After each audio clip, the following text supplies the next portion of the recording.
जेव्हा चर्चा होते तेव्हा पी.बी. पाटील सरांचं नाव पहिल्यांदा येतं. त्याचबरोबर मी पहिल्यांदा जेव्हा या कॅम्पसमध्ये आलो तेव्हा मला त्यावेळी पण असं जाणवलं होतं की ज्या पिढीला हे बघायला मिळालेले नाहीत लोक, त्यांचं चांगलं डॉक्युमेंटेशन करायला पाहिजे. आणि मला वाटते गौतम पाटील यांना विनंती पण केली होती की असं काहीतरी असायला पाहिजे की जे पुढच्या जनरेशनला बघायला मिळेल.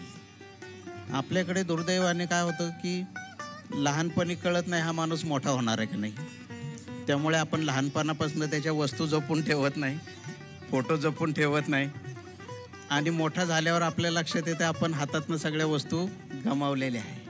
आणि बघता बघता काळ एवढा पुढे जातो की दुसरी पिढी तिसरी पिढी येते आणि त्या पुढच्या पिढीला मग हा मोठा माणूस होता म्हणजे काय होता हेच कळत नाही.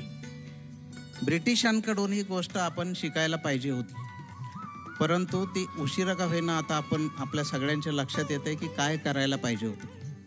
महात्मा गांधीजींचा खून झाला त्या दिवशी त्यांना ज्या गोळे लागल्यानंतर जे रक्त पडलं तेवढा भाग लॉनवरचा एवढासा तुकडा ब्रिटिशांनी म्युझियममध्ये नेऊन ठेवला आहे. इथं प्रवेश घेणाऱ्या 700-800 मुलांना, इथं हॉस्टेलमध्ये राहणाऱ्या मुलांना ते स्फूर्तिदायी ठरणार. तेच आईवडिलांना मुलं नेऊन दाखवतील, अरे आमचे सर असे होते म्हणून अशी शाळा घडली. मग त्यांच्या गावात अशी शाळा नाही म्हणून ते एवढ्या लांबून मुलं इथे शिकायला येत आहेत. आणि मग आर.आर. आबांसारखी मुलं इथल्याच वातावरणामध्ये निर्माण झाली. शांतिनिकेतन ही कल्पना जेव्हा रवींद्रनाथ टागोरांनी आणली तेव्हा मुख्य उद्देश हाच होता की निसर्गाच्या सान्निध्यात त्यांना शिकता यावं. या सगळ्या मूल्यांचं जिवंत स्मारक उभं राहण्याची फार मोठी गरज होती.